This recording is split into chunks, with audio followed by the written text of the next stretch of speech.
Hello students, good morning. आज मैं आप लोगों को साइंस चैप्टर फर्स्ट पढ़ाने जा रहा हूँ।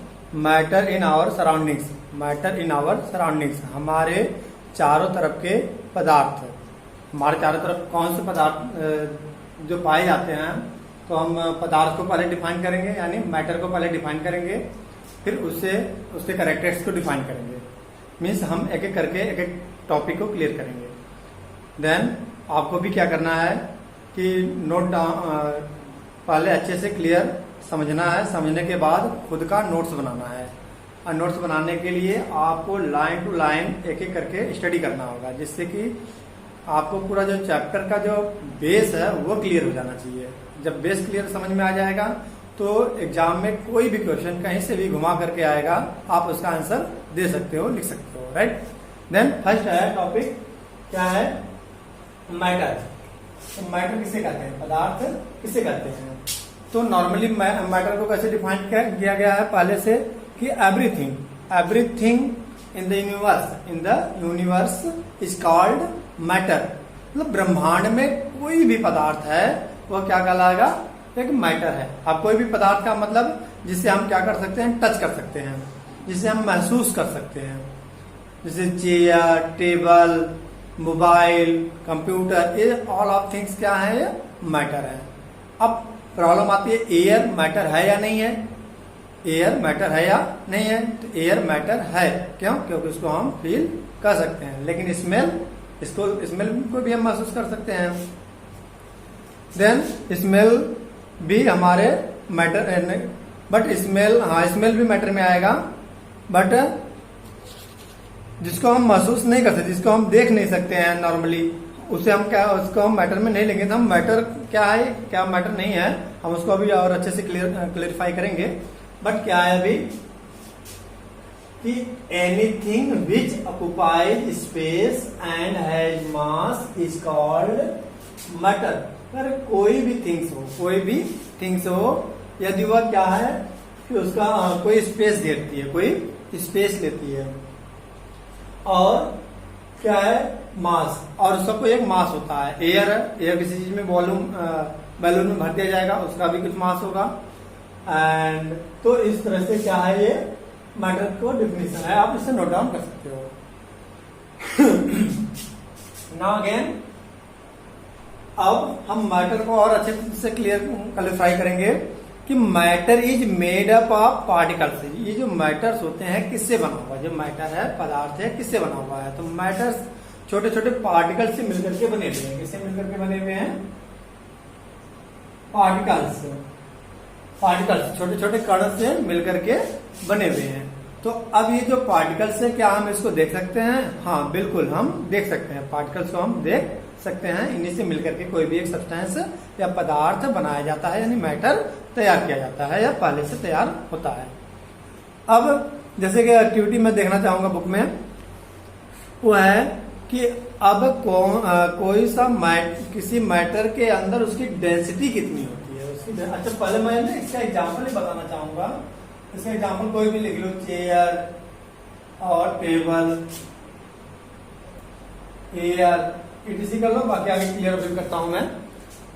नाउ अगेन कि कोई भी मैटर है वह उसके अंदर कितना स्पेस है, इसको मालूम करने के लिए हम सपोज एक बीकर लेते हैं, और इस बीकर में क्या है कि वाटर लेते हैं। अब उस वाटर में क्या लेते हैं? पहली एक्टिविटी जो है वो है कि व्हेन डिजॉल्व सॉल्ट, क्या करना है? अब सॉल्ट को हमने 1 चम्मच सॉल्ट लिया और उसको इसी में डाल दिया। क्या डाल दिया इसमें? छोटे छोटे सॉल्ट। क्या डाल दिया हमने? सॉल्ट, नमक। अगर हम इसमें डालेंगे तो अब इस वाटर की जो डेंसिटी है वो ज्यादा होती जाएगी, बढ़ती जाएगी, इंक्रीज होती जाएगी। डेंसिटी का मतलब क्या होता है? डेंसिटी क्या है? घनत्व।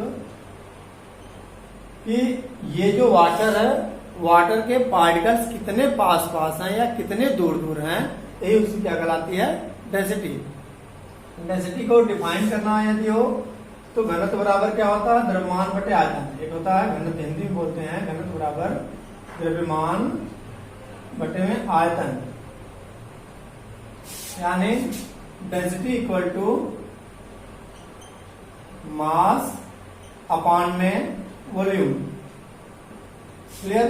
यानी जितना ज्यादा मास होगा उसकी डेंसिटी उतनी ज्यादा होगी। यानी इसको डिफाइन किया जाता है कि वॉल्यूम पर mass of any object per unit volume. Volume क्या होना चाहिए? 1 unit, that is called density. क्या आता है? डेंसिटी। तो इकाई आयतन के द्रव्यमान को घनत्व कहते हैं। इकाई आयतन के द्रव्यमान को घनत्व कहते हैं। Volume mass density is mass of per unit या 1 unit volume is called density. Now again density के बारे में हमने क्लियर कर लिया। अब हम ये जो चम्मच से क्या डालने जा रहे थे? सॉल्ट से इसकी जो डेंसिटी है वो बढ़ती जाएगी। 1 चम्मच डालेंगे डेंसिटी और बढ़ेगी, और ज्यादा 2 चम्मच डाल देंगे और ज्यादा डेंसिटी इसकी बढ़ जाएगी। तो क्यों बढ़ेगी? क्योंकि अंदर इसके स्पेस होगा। तो अभी हम सारे इसके कैरेक्टरिस्टिक्स ऑफ पार्टिकल में मैं समझाऊंगा। मैं पहले थोड़ा एक्टिविटी देखना चाहता हूं कि आपके कोर्स में जो भी एक्टिविटी है अच्छे से क्लियर कर दूं।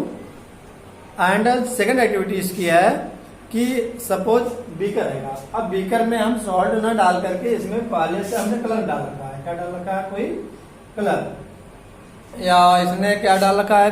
Estimate how smell the particles matter with every dilute through the colour becomes light. क्या होता है कि इसमें कलर डाला हुआ है। जैसे तुम बुक में क्या है? पिंक कलर का है,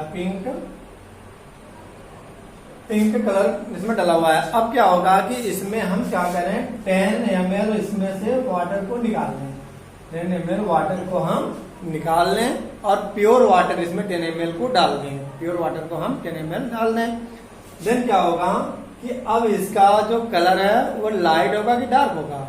और लाइट हो जाएगा। क्यों लाइट हो जाएगा? क्योंकि इसमें से जो 10 ml का हमने वाटर निकाल दिया था अगर बीकर में, तो अब 10 ml का जो वाटर हमने निकाला था इसमें क्या हुआ कि इससे इसकी जो वाटर के अंदर जो कलर की डेंसिटी है वो कम होती जाएगी।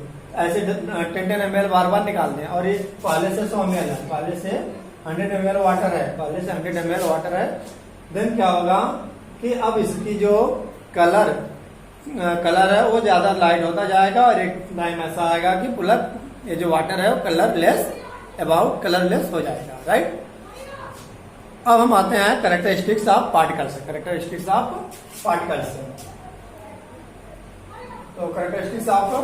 पार्टिकल्स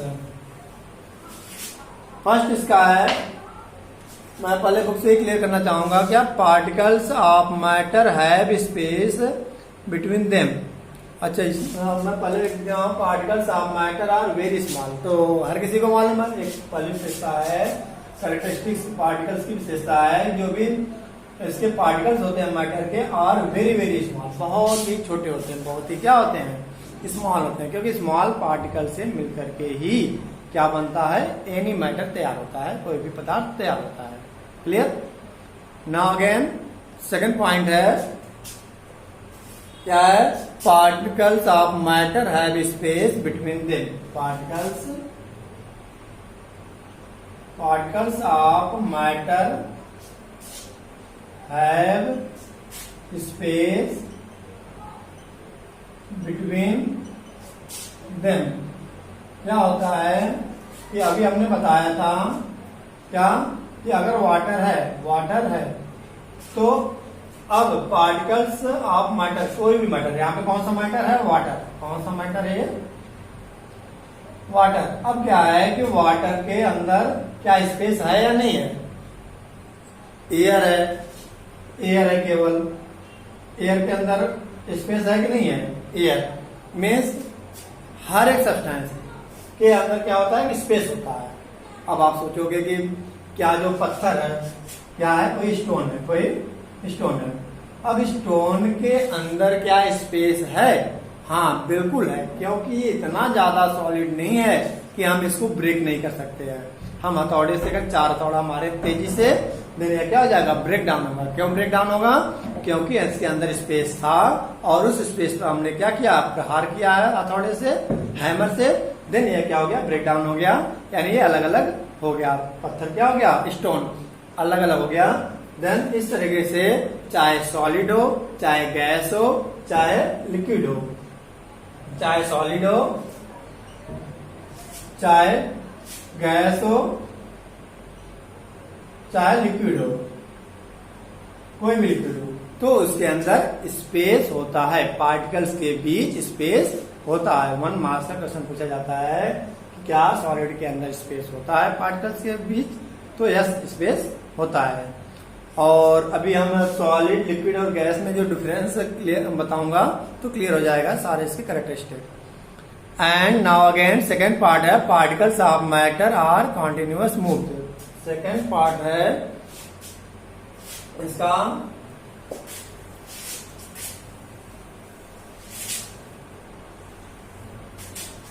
थर्ड, इसका टॉपिक है particles of matter. Particles of matter, particles of matter continuously move, continuously move. तो अब क्या मतलब इसका कि ये जो लिक्विड है, वाटर है, वाटर को यदि हम हाथ से हिला देते हैं तो पार्टिकल्स क्या होने लगते हैं, उसके मूव करने लगते हैं, उसके अंदर जो पार्टिकल्स हैं, छोटे छोटे कण हैं, वो मूव करने लगेंगे। तो हमें तो पता चल जाता है कि हाँ पार्टिकल्स इसके क्या कर रहे हैं, वाटर के मूव कर रहे हैं। बट क्या जब वह स्टिल पोजीशन में हो, किस पोजीशन में हो, स्टिल शांत पोजीशन में हो, तो क्या उस कंडीशन में ये जो लिक्विड के जो पार्टिकल्स हैं, जो वाटर के जो पार्टिकल्स हैं, मूव कर रहे होते हैं अंदर, हाँ उस कंडीशन में भी मूव कर रहे होते हैं। तो चाहे लिक्विड हो चाहे गैस हो, अब गैस के तो पार्टिकल्स भी मूव कर रहे होते हैं। ये क्यों? क्योंकि गैस तो एक जगह स्थिर रहता ही नहीं है, उसको जिस शेप में डाला जाता है उस शेप का हो जाता है, उस शेप का। अच्छा, तो गैस के पार्टिकल्स भी मूव करते रहते हैं, एक जगह से दूसरी जगह अपने अंदर ही मूव करते रहते हैं। अब बात आती है सॉलिड की, किसकी? सॉलिड, ठोस की। तो क्या इस ठोस में सॉलिड के पार्टिकल्स मूव करते रहते हैं? हाँ बिल्कुल मूव करते रहते हैं। ध्यान रहे, 1 नंबर का क्वेश्चन आता है कि water particles of solid move, then हाँ यस क्या है कि इसके जो पार्टिकल्स हैं मूव करते रहते हैं अपने स्पेस पे। इसका एग्जांपल मैं बताऊंगा कि सपोज एक हम सॉलिड लकड़ी ले लेते हैं, वुड ले लेते हैं, क्या है? वुड, ठीक है।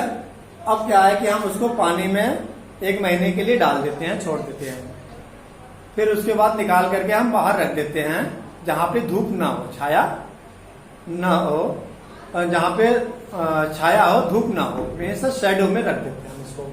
अब क्या होगा, यह धीरे धीरे लकड़ी सड़ने लगेगी, डिस्ट्रॉय होने लगेगी, फिर धीरे धीरे उस वुड में क्या होगा कि एक स्पेस बनने लगेगा, उसमें से थोड़ी थोड़ी लकड़ी क्या होगी बाहर निकलने लगेगी, स्पेस। तो वह स्पेस क्यों बना? क्योंकि पहले से स्पेस है, पहले से क्या वुड में स्पेस है। ऐसे ही पार्टिकल्स के बीच भी क्या होती है, पत्थर को हम लगातार घिसते रहते हैं तो क्या होता है, पत्थर धीरे धीरे ब्रेक हो जाता है, टूट जाता है, या उसके बीच होल हो जाता है। क्यों होता है? क्योंकि इसके बीच, पार्टिकल्स के बीच स्पेस होता है, चाहे वह सॉलिड हो, चाहे लिक्विड हो, चाहे गैस हो। और जो होता है पार्टिकल्स, जो स्पेस होता है, उसी स्पेस के बीच ये जिगजैग मोशन में हमेशा मोशन करते रहते हैं। जिगजैग का मतलब जो पार्टिकल्स हैं सॉलिड के अंदर, वह कभी इधर कभी इधर कभी इधर जिगजैग मोशन में इधर उधर मूव करते रहते हैं, उसी को हम बोलते हैं जिगजैग मोशन। ठीक है बच्चों? अच्छा, अब कॉन्टिन्यूअस मूव का एक एग्जाम्पल, एक क्वेश्चन आएगा पेपर में कि जब हम अगरबत्ती को क्या कहते हैं, स्टिक, कौन सी स्टिक बोलते हैं उसको बच्चों? स्टिक ही बोलते हैं। अब अगरबत्ती को हम क्या करते हैं, अगरबत्ती को हम जब जलाते हैं तो जलाने के बाद जो उसमें से धुआं, स्मोक,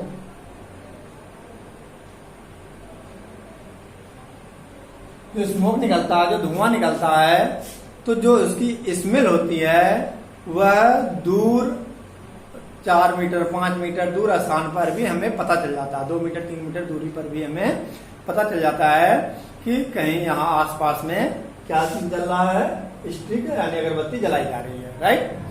तो ऐसा कैसे पता चलता है? तो क्वेश्चन ये आएगा कि how you say that smell of stick is continuous move one place to other place. कैसे पता चलेगा? तो कैसे क्या होता है कि इसके जो पार्टिकल्स होते हैं, जो एयर है, जो क्या आएगा, एयर। अब इस एयर में सपोज हम यहाँ पर एक स्टिक जला देते हैं। हम स्टिक क्या करते हैं, हम जला देते हैं। अब जलाने के बाद क्या होगा कि इसकी जो स्मेल होगी, पहले इसके कांटेक्ट में आने वाले जो पार्टिकल्स होंगे, एयर जो होगा इसके कांटेक्ट में आने वाले, क्योंकि एयर में भी ढेर सारे पार्टिकल्स हमेशा प्रेजेंट होते हैं, उड़ते रहते हैं। एयर में क्या होते हैं, ढेर सारे प्रेजेंट हमेशा उड़ते रहते हैं, जिसको हमने टिंडल इफेक्ट में बताया था कि जब किसी होल से जब सनलाइट आ रही होती है तो उस सनलाइट में हम देख सकते हैं ढेर सारे पार्टिकल्स को, राइट। नाउ अगेन, ये जो एयर है, इस एयर के कारण इस एयर में जो पार्टिकल्स हैं, ये जो पार्टिकल्स हैं एक दूसरे को क्या करते हैं, स्मेल को, किसके स्मेल को, स्टिक के स्मेल को, अगरबत्ती के स्मेल को ट्रांसफर करते रहते हैं। क्या करते रहते हैं, ट्रांसफर। यह एक प्रोसीजर होता है उनका, ट्रांसफर करते रहते हैं। जैसे हम एक जगह खड़े हों और उस एक कोई बॉल हाथ में लेते हैं और बॉल को हम एक दूसरे को ट्रांसफर करते रहते हैं, ऐसे ही ये भी क्या है, स्मेल को एक दूसरे को ट्रांसफर करते रहते हैं। जैसे आजकल कोरोना वायरस चला हुआ है, तो क्या हुआ, एक से दूसरे में ट्रांसफर होता रहता है, तो हमें उसी चेन को रोकने की कोशिश कर रहे हैं, बट यहाँ पर ये रुकता नहीं है, ठीक है। देन यहाँ पे क्या है कि स्टिक के स्मेल को एक जगह से दूसरी जगह कैसे महसूस किया जा सकता है, अभी हमने समझा दिया, क्लियर कर दिया। कोई प्रॉब्लम हो तो आप हमारे इस वीडियो में मैसेज के रूप में छोड़ सकते हो, प्लस जो बच्चे कांटेक्ट में व्हाट्सएप पे हैं, व्हाट्सएप में भी क्वेश्चन पूछ सकते हैं इससे रिलेटेड। नाउ अगेन नेक्स्ट, तो अच्छा और एक्टिविटी है, मैं देखना चाहूंगा क्या आएगा, इंक। अच्छा, ये कह रहे हैं कि कोई दो ग्लास है, अब उस ग्लास में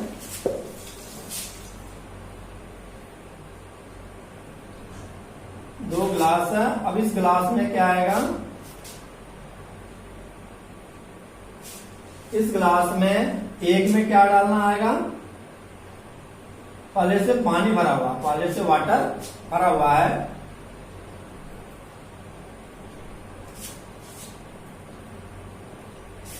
यहां पर भी वाटर होगा, क्या आएगा।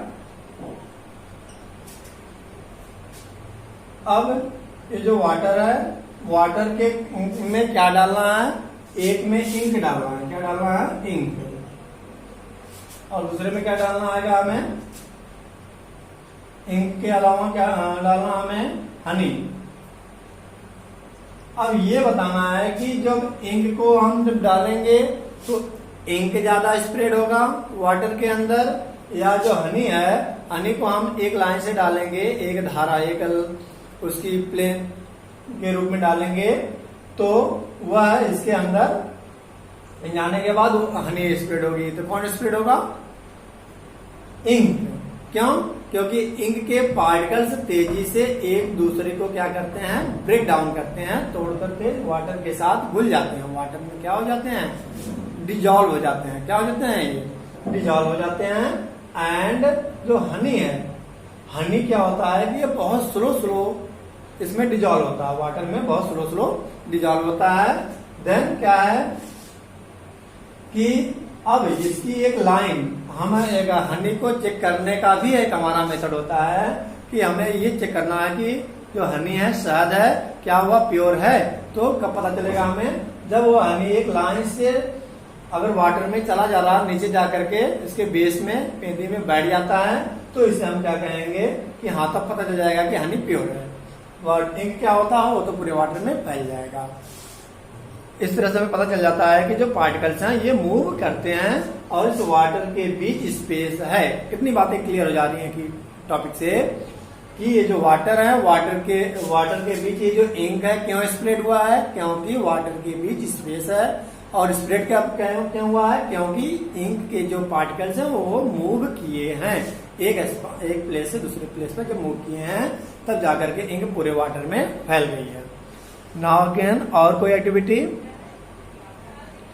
अब ऐसे ही कहा जा रहा है कि कॉपर सल्फेट डाला जाएगा, इंक के बजाय क्या डाला जाए, कॉपर सल्फेट। कॉपर सल्फेट का फार्मूला क्या होता है, CuSO4।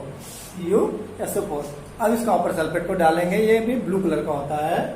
अब इसको हम जब वाटर में डालेंगे तो ये भी क्या हो जाएगा कि धीरे धीरे इसमें स्प्रेड हो जाएगा, फैल जाएगा, और इसके जो पार्टिकल्स हैं वह वाटर के अंदर अपना स्पेस ले लेंगे, यानी पूरी तरह से फैल जाएंगे।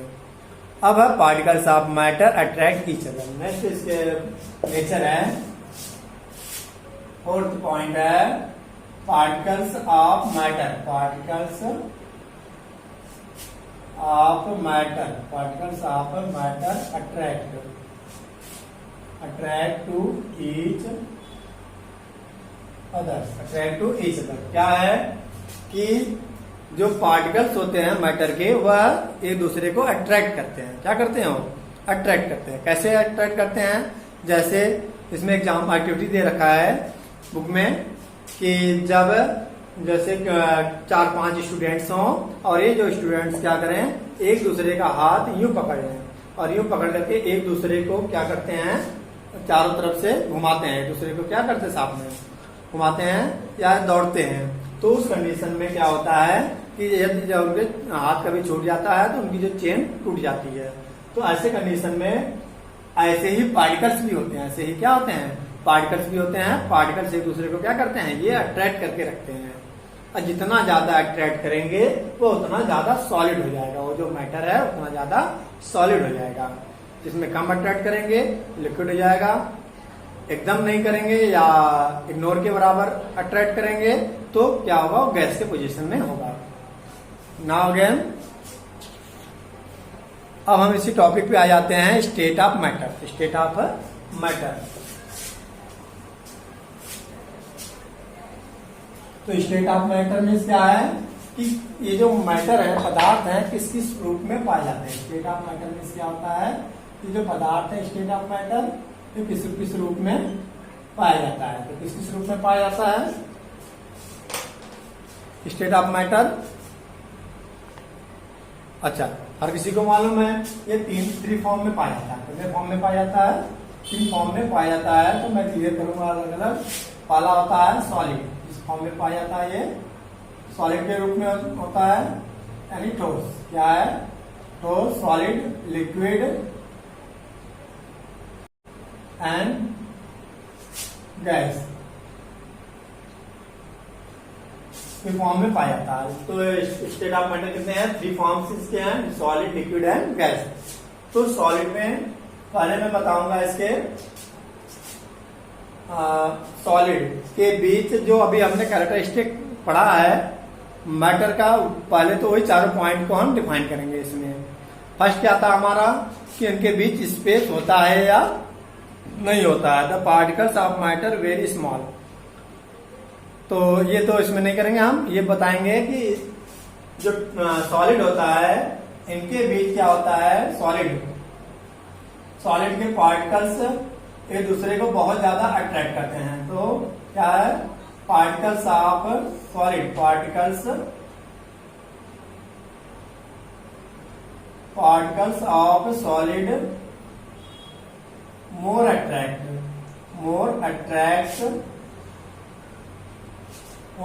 To each other.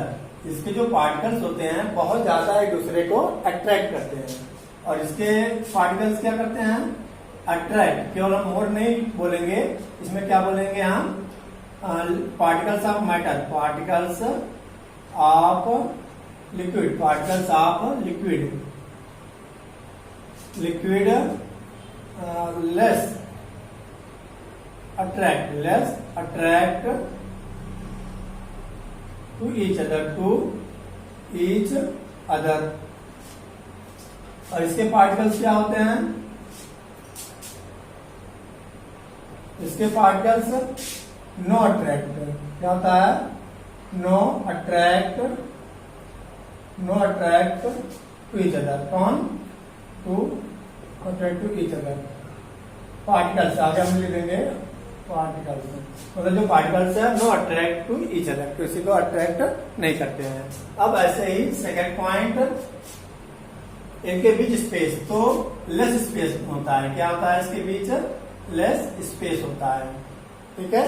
तो इसको अपनी लैंग्वेज में भी लिख सकते हो, क्या, कि जो सॉलिड के पार्टिकल्स होते हैं उनके बीच स्पेस बहुत कम होता है, इनके बीच क्या होता है,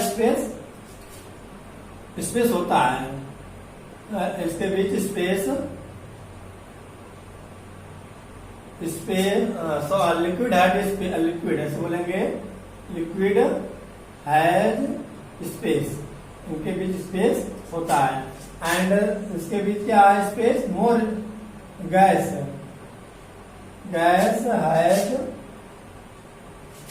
has more space, gas has more space.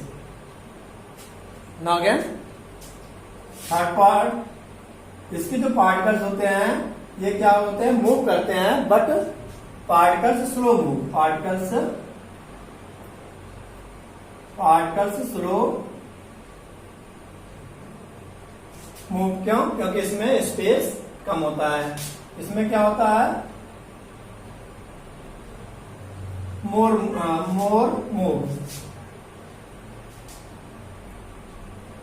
Move करते हैं, क्या बोलेंगे हम इसमें, मूव करते हैं, पार्टिकल्स मूव, और इसमें पार्टिकल्स क्या करते हैं, फास्ट मूव, पार्टिकल्स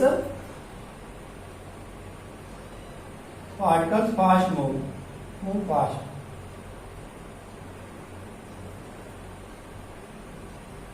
क्लियर।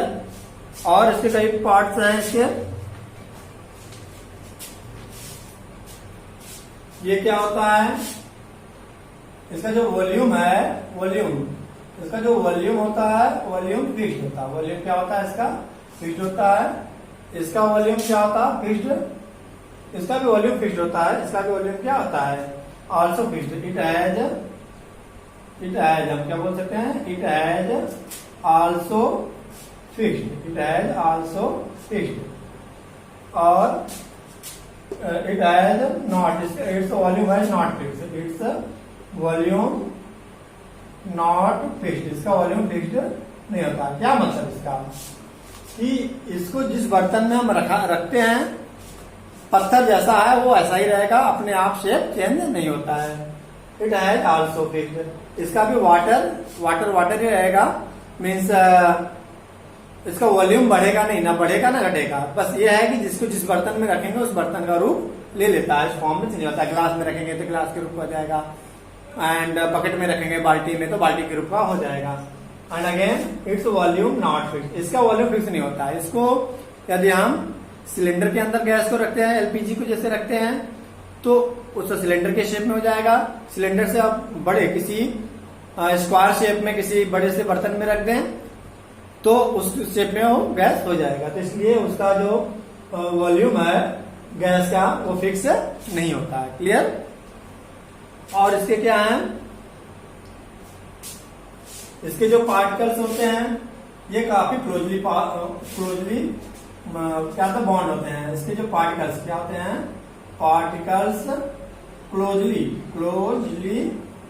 क्या होते हैं, एक दूसरे से बॉन्ड, क्लोजली बॉन्ड मतलब बंधे होते हैं। क्या होते हैं, बहुत पास पास बंधे होते हैं।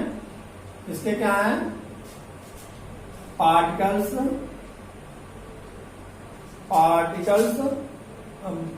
क्लोजली बॉन्ड नहीं बोलेंगे, केवल बॉन्ड। क्या होते हैं, बॉन्ड, एक दूसरे से बॉन्ड होते हैं, बट इसमें नो बॉन्ड होते हैं। क्या होते हैं, पार्टिकल्स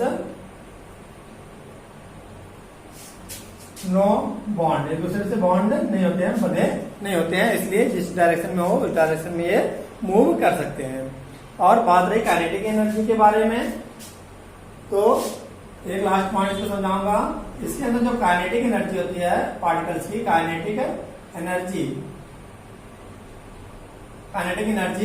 लेस होती है। क्या होती है, इसके अंदर लेस होती है, मतलब बहुत लेस होती है, कम बहुत कम होती है, डू नॉट, या इसे बोल सकते हैं काइनेटिक एनर्जी लेस। और इसमें बोल देंगे क्या है कि काइनेटिक एनर्जी होती है, इट हैज पार्टिकल्स है, बोल सकते हैं इट्स पार्टिकल हैज, क्या है, particles has kinetic energy, kinetic energy and it's, इसका जो पार्टिकल्स है ये भी it has more energy, more kinetic energy, more kinetic energy. तो ऐसे ढेर सारे पॉइंट्स हैं।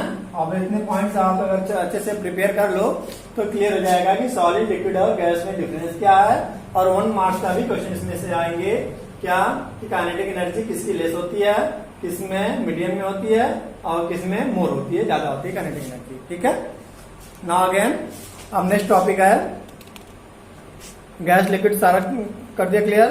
अब है स्टेट ऑफ, क्या ये जो मैटर है इसके स्टेट को हम एक से दूसरे में चेंज कर सकते हैं, एक से दूसरे में हम चेंज कर सकते हैं। तो यस, इसके जो भी मैटर है उसको हम एक से दूसरे फॉर्म में चेंज कर सकते हैं।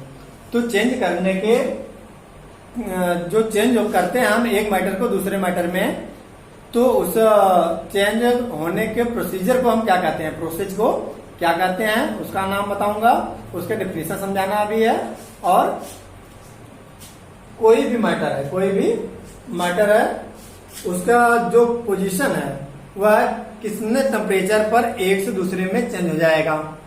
जैसे वाटर है, वाटर क्या होता है कि 100 डिग्री सेंटीग्रेड पे क्या होने लगता है, बॉयल होने लगता है। तो लिक्विड से किस में चेंज हो जाएगा, वो वाइपर में, यानी गैस के रूप में वो चेंज हो जाएगा। तो ऐसे ही मैं बताने जा रहा हूं अब कि क्या है कि एक पॉइंट डिफ्यूजन, फर्स्ट क्या है,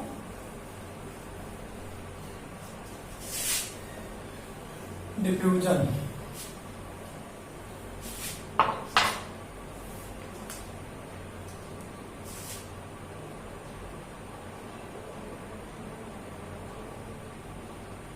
तो डिफ्यूजन क्या है, डिफ्यूजन क्या है, द स्प्रेडिंग ऑफ एंड क्या यानी mixing of substance with another substance due to the motion of its particle is called diffusion.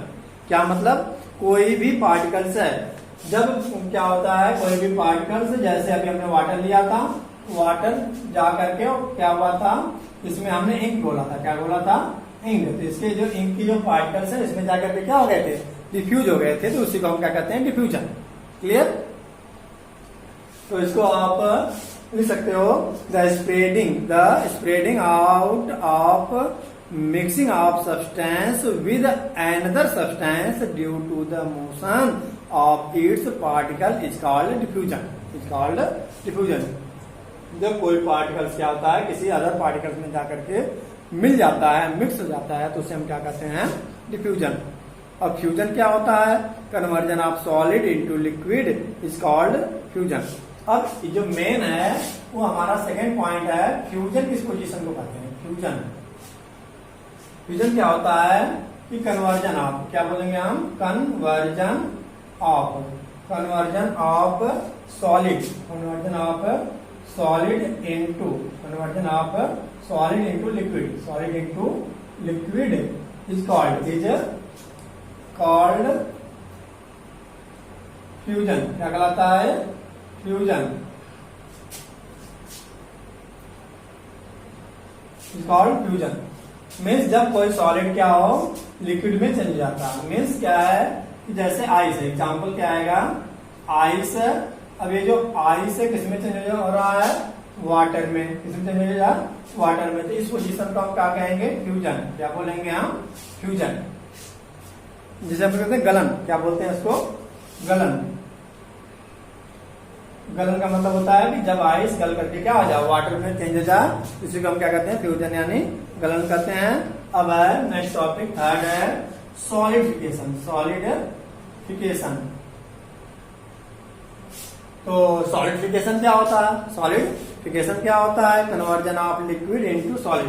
Conversion of solid, conversion of solid into liquid, conversion of solid, अच्छा conversion of liquid into solid, क्या conversion of liquid, conversion of liquid into solid. ध्यान है इसी का उल्टा होगा, इसी का ऊपर वाले का अपोजिट हो जाएगा, क्या conversion of solid into, conversion of liquid into solid is called solidification, is called solidification, is called solidification। For example जब हम क्या करें, वाटर को किस में रख दें, हम फ्रिज में रख दें, किस में रख दें, हम फ्रिज में रख दें, तो क्या हो जाएगा,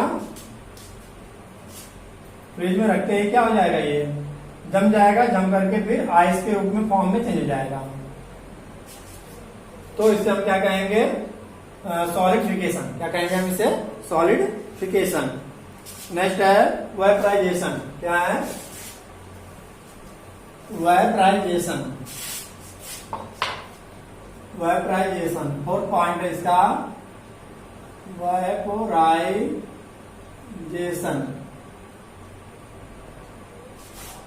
तो वेपराइजेशन क्या होता है, conversion of liquid into gas is called, कर रहे हैं कन्वर्जन ऑफ लिक्विड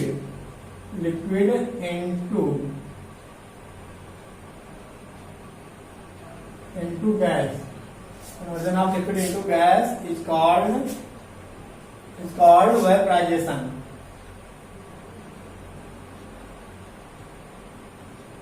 अच्छा, liquid into gas, for example इसका भी एग्जाम्पल वही होगा, क्या है इसका example, for example it's example water है, वाटर को हम क्या करेंगे, बॉयल करेंगे, क्या करेंगे हम, बॉयल, उबालेंगे, क्या करेंगे हम, उबालेंगे, गर्म करेंगे, गर्म करने के बाद 100 डिग्री सेंटीग्रेड के बाद क्या होगा कि ये किसमें चेंज हो जाएगा, गैस में, यानी वाइपर में, किसमें चेंज हो जाएगा,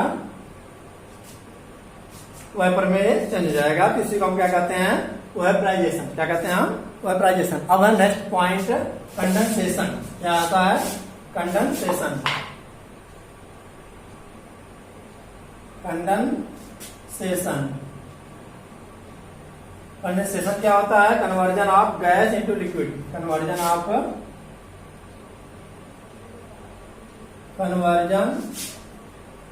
of gas into liquid is called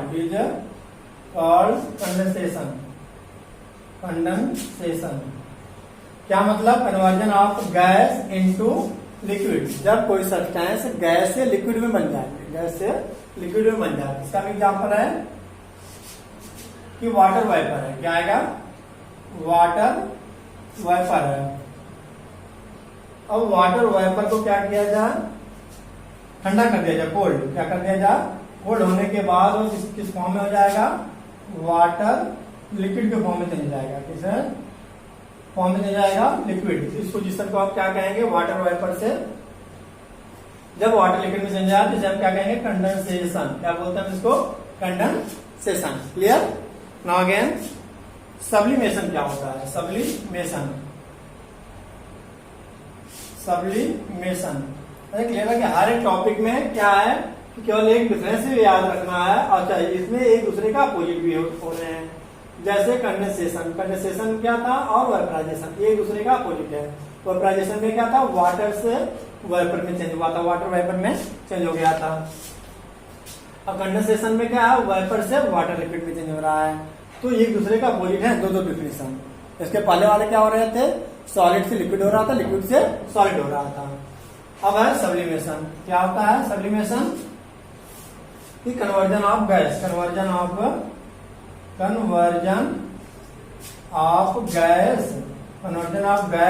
into liquid, sublimation है, इनटू सॉलिड,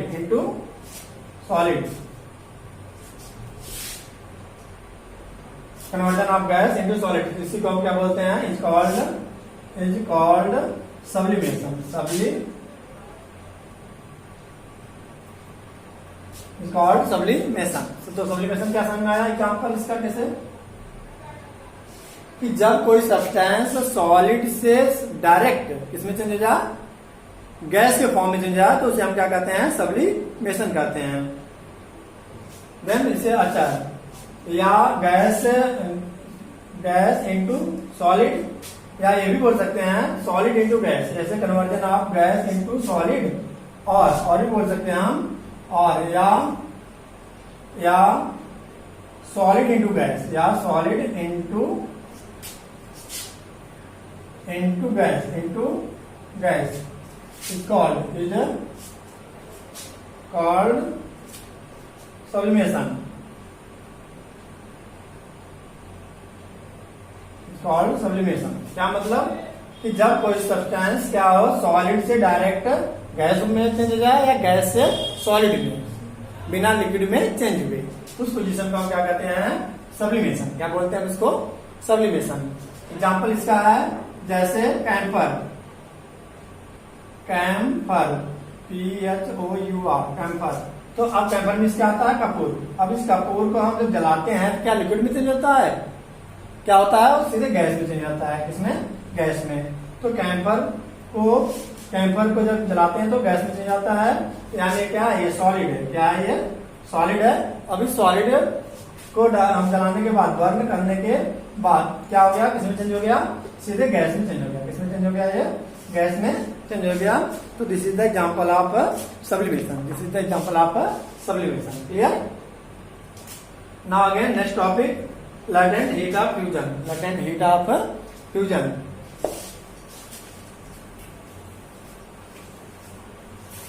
मतलब 9th क्लास को बहुत ही सीरियसली लेना होता है, क्योंकि 8 तक क्या होता है कि बच्चे पास आउट होते जाते हैं गवर्नमेंट स्कूलों में।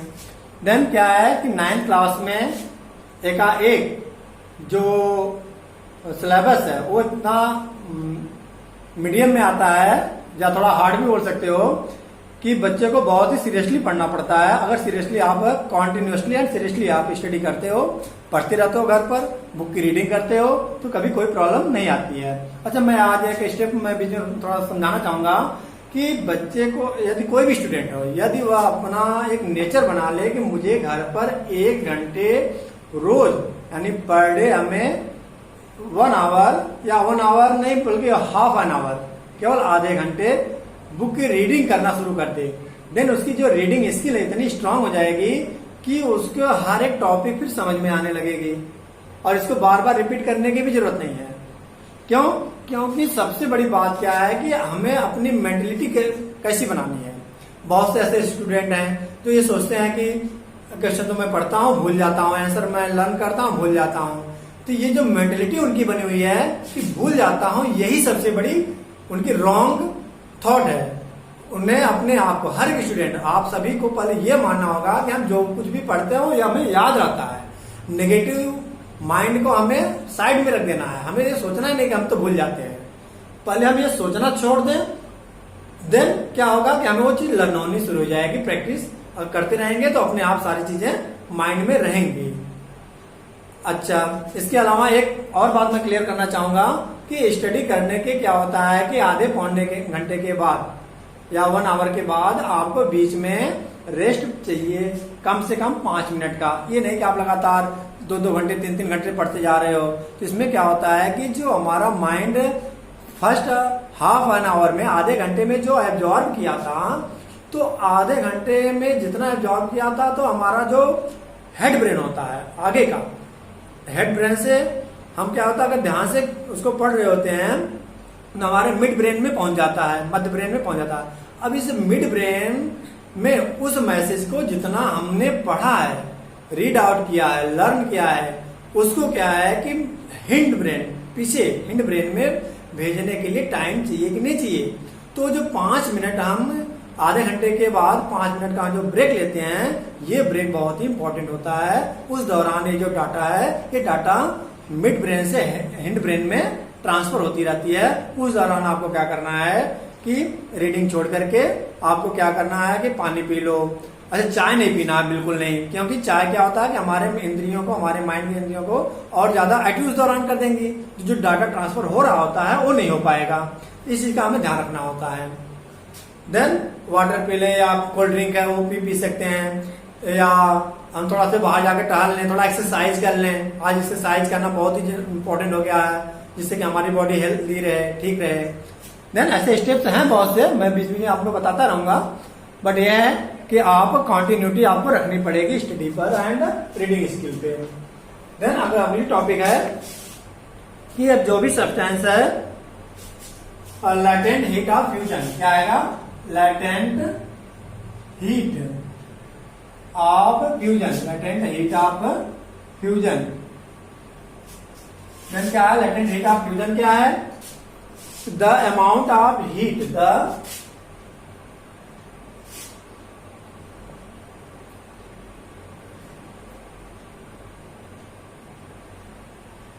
amount of heat, the amount of heat required to change, required to change 1 kilogram of solid, 1 kilogram of solid, 1 kilogram of solid into liquid, solid into liquid at atmospheric pressure, at atmospheric pressure, atmospheric pressure is called latent, is called latent heat of fusion।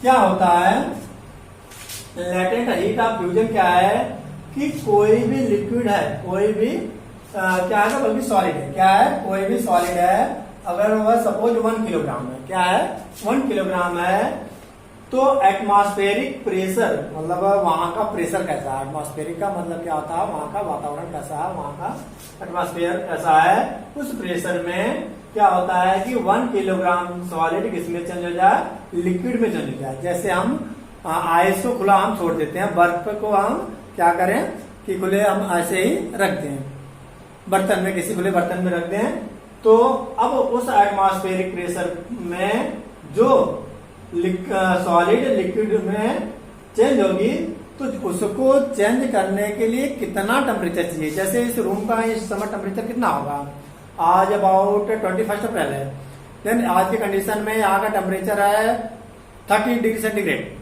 तो अब यहाँ पे हम खुले में रखेंगे एक बर्तन में आइस को, तो क्या होगा कि ये जो आइस है ये धीरे धीरे पिघलेगा। तो उस समय टेम्परेचर कितना होगा, हमें आइस को कितना टेम्परेचर मिला, 30 डिग्री सेंटीग्रेड। अब आप बहुत से बच्चे सोचे खुले में रखने कौन सा टेम्परेचर मिला, टेम्परेचर उसको ऑलरेडी एटमॉस्फेरिक प्रेशर में और हमें टेम्परेचर मिल रहा है उस आइस को, देन वो धीरे धीरे पिघल जाएगा, पिघल करके मेल्ट होकर के क्या बन जाएगा, लिक्विड के फॉर्म में हो जाएगा। तो इसी प्रोसीजर को हम क्या कहते हैं, लैटेंट हीट ऑफ फ्यूजन। यानी यही जो 30 डिग्री सेंटीग्रेड है, जो इसको हीट दी गई है, उष्मा दी गई है, मिली है, वही उसका लैटेंट हीट ऑफ फ्यूजन कहलाता है। कुछ इसमें टफ नहीं है कि लैटेंट हीट क्या है, कैसा वर्ड है, ये ऐसा कुछ नहीं है। बस उसको एक स्पेसिफिक रूप से जो टेम्परेचर उसको मिल रहा है, जिससे वह एक फॉर्म से दूसरे फॉर्म में चेंज हो रहा है, उसी को हम क्या कहते हैं, उसी हीट को हम क्या कहते हैं, लैटेंट हीट ऑफ फ्यूजन कहते हैं। Clear? Now again next topic है लैटेंट हीट ऑफ वेपराइजेशन। तो लैटेंट हीट ऑफ वेपराइजेशन में क्या होता है, amount of heat energy required to change 1 kilogram of liquid to gas at atmospheric pressure. Latent of, जैसे यहाँ पे लैटेंट हीट ऑफ फ्यूजन था, और उसमें क्या है, latent heat of vaporisation.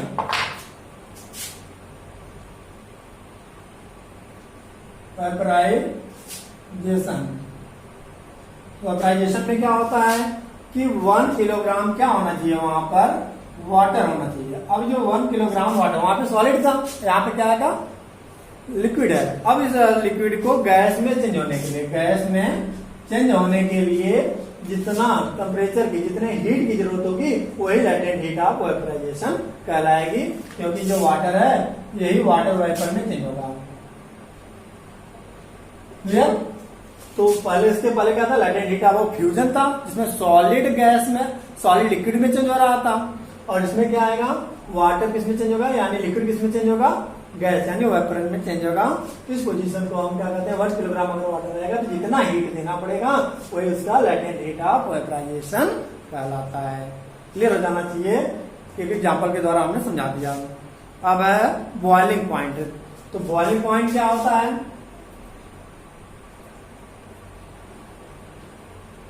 Boiling point क्या होता है कि जब कोई भी सब्सटेंस या कोई भी मैटर जिस पॉइंट पर, जिस टेम्परेचर पर क्या हो,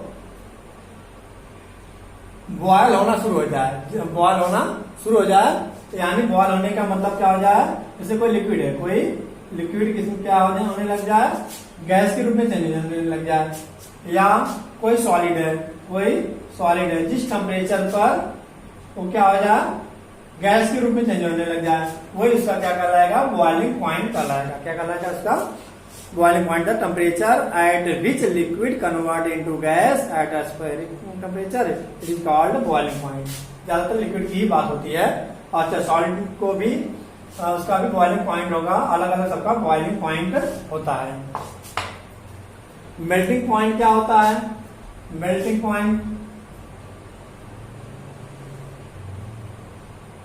पॉइंट जिस टेम्परेचर पर कोई सब्सटेंस, कोई मैटर क्या हो, एक फॉर्म से दूसरे फॉर्म में चेंज होना शुरू हो जाए, मीन्स मेल्टिंग पॉइंट है। जैसे वाटर नो आइस है, क्या आएगा, बर्फ है। अब जिस टेम्परेचर पर आइस क्या होगा, लिक्विड में चेंज होना शुरू हो जाएगा, यानी वाटर में चेंज होना शुरू हो जाएगा, तो उसी को हम क्या कहते हैं, मेल्टिंग पॉइंट। क्या बोलते हैं हम इसको, मेल्टिंग पॉइंट। जैसे आइस का मेल्टिंग पॉइंट कितना होता है, 0 डिग्री सेंटीग्रेड। कितना होता है, 0 डिग्री सेंटीग्रेड पर क्या होगा कि धीरे धीरे 0 डिग्री सेंटीग्रेड पर क्या होता है, आइस। अब 0 डिग्री सेंटीग्रेड से जैसे 4 डिग्री सेंटीग्रेड होता है, तुरंत क्या होता है, ये लिक्विड में चेंज होना शुरू हो जाता है। किसमें चेंज होना शुरू हो जाता है, लिक्विड में चेंज होना शुरू हो जाता है। देन हम यहाँ पर मेल्टिंग पॉइंट आइस का हम ये बोलेंगे 0 डिग्री सेंटीग्रेड, ये बोलेंगे, इसको पिघलना शुरू हो जाएगा, तो यह इसका मेल्टिंग पॉइंट है। क्या आएगा, इसका मेल्टिंग पॉइंट है। एंड इसी को हम केल्विन में बोलते हैं 273 केल्विन। क्या होता है, 273 पॉइंट में भी होता है समथिंग, क्या होता है, 0.16 केल्विन। क्या होता है, इसी को हम कहते हैं 273। अगर हम मेल्टिंग पॉइंट पूछा जाए इसका, 273.16 केल्विन होता है। Okay, now again factors of affecting evaporation. अच्छा, क्या होता है कि कहा जाता है कि एक कप है, मैं पहले हेडिंग लिखता हूं, फैक्टर्स ऑफ। अच्छा, एक क्वेश्चन आप घर पर प्रिपेयर कर लेना कि इवेपोरेशन एंड वेपराइजेशन में डिफरेंस क्या है, इवेपोरेशन एंड वेपराइजेशन में डिफरेंस क्या है।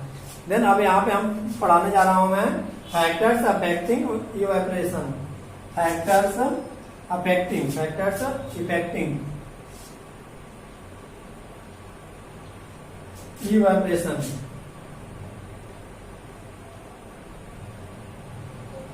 इवेपोरेशन में यानी वाष्पन होने में, वाष्प बनने में क्या है कि कौन कौन सी चीजें मायने रखती है, मतलब किसका किसका रोल होता है, किसका रोल होता है।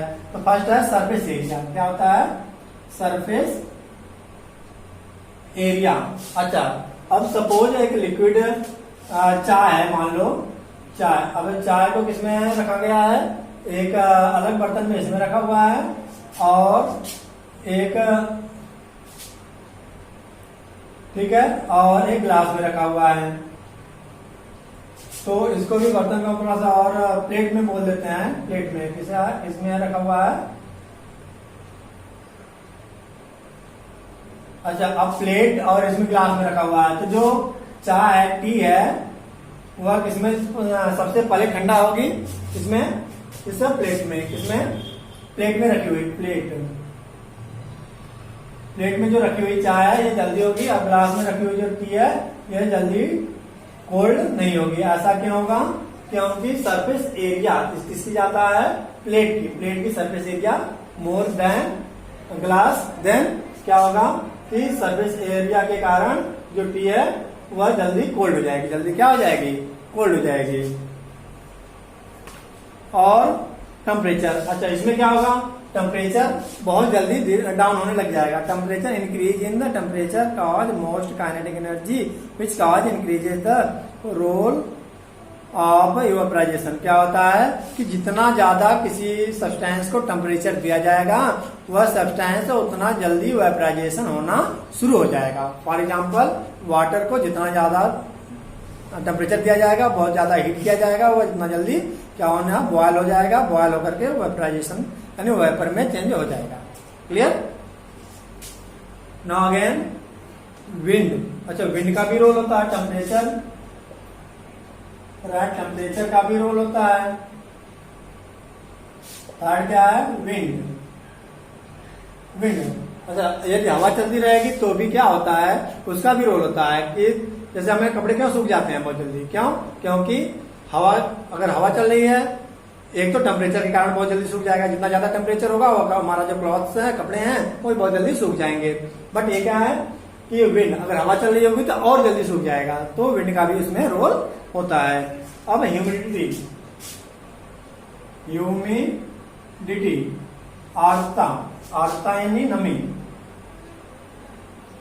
तो क्या है कि अगर मान लो किसी भी इन्वायरमेंट में वहां पे मॉइस्चर ज्यादा है, इन्वायरमेंट वहां का कैसा है, ह्यूमिडिटी वहां पे ज्यादा है, ह्यूमिडिटी यानी नमी ज्यादा है, वहां पर पानी थोड़ा थोड़ा है, जैसे ओले वगैरह पड़े हुए हों, ऐसे कंडीशन में क्या है कि ह्यूमिडिटी की कंडीशन में जो अगर हम वहां पे अगर अपने क्लॉथ से यानी कपड़े डाल दें सुखाने के लिए तो जल्दी नहीं सूखेगा, तो इसका भी इफेक्ट पड़ता है, ह्यूमिडिटी का भी इफेक्ट पड़ता है। ठीक है, वेपराइजेशन में इसका इफेक्ट पड़ता है। क्लियर। अब कुछ कुछ मैं क्वेश्चंस हैं जो समझाना चाहूंगा।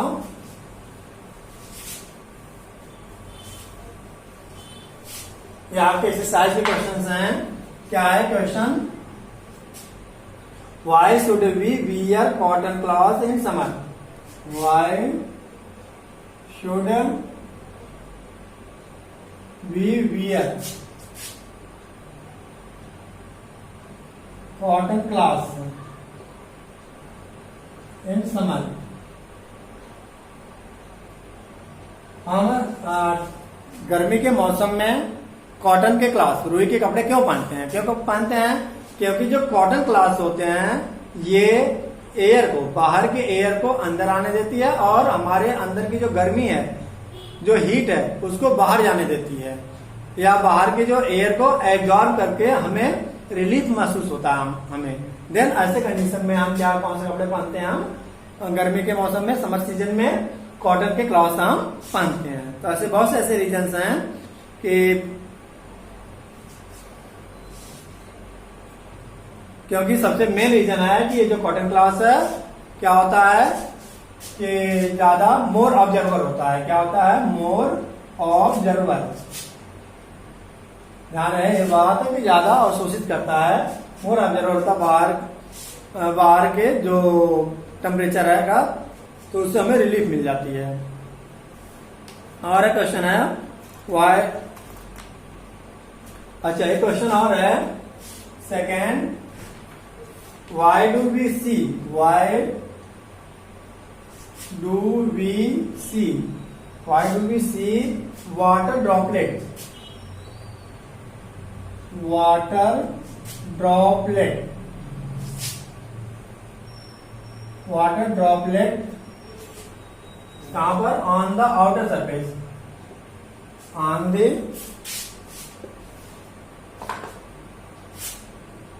outer surface,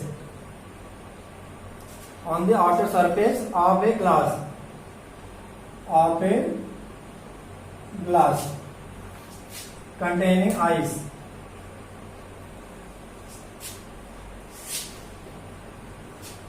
containing ice or cold water।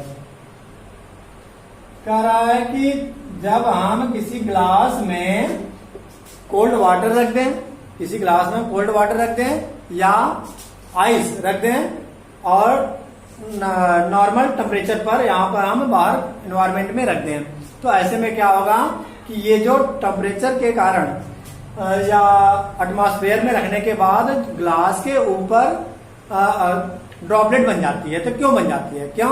क्योंकि ये जो ग्लास है, ग्लास के कांटेक्ट में एयर आती है। ग्लास के कांटेक्ट में क्या होती है? एयर होती है।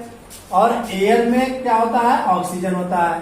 और क्या होता है? हाइड्रोजन होता है। यानी ढेर सारी चीजें होती हैं। तो ये जो हाइड्रोजन और ऑक्सीजन मिलकर के क्या बना देते हैं? हमारे H2O बनाते नहीं बनाती है? ऐसा हमने पढ़ रखा है। तो इस कंडीशन में क्या होता है? हाइड्रोजन और ऑक्सीजन मिलते हैं तो वाटर, यही जो वाटर है उसके कांटेक्ट में आने के बाद जो एयर ग्लास के लेयर यानी सरफेस के कांटेक्ट में आकर के बहुत ज्यादा कोल्ड हो जाती है। कोल्ड होकर के यही दोनों में जो गैस ऑक्सीजन है, हाइड्रोजन है, ये क्या बनाती है? ड्रॉपलेट बना लेती है। जो वाटर है, यही वाटर उसके ड्रॉपलेट ग्लास के सरफेस पे जाकर के चिपक जाती है या मतलब हमें दिखाई देती है। क्लियर? यदि ठीक है बच्चों, आगे नेक्स्ट क्लास में देन अगर यदि आपको यह क्लास का जो वीडियो है समझ में आया हो तो आप इसको लाइक करें, शेयर करें एंड सब्सक्राइब करें। Thank you so much.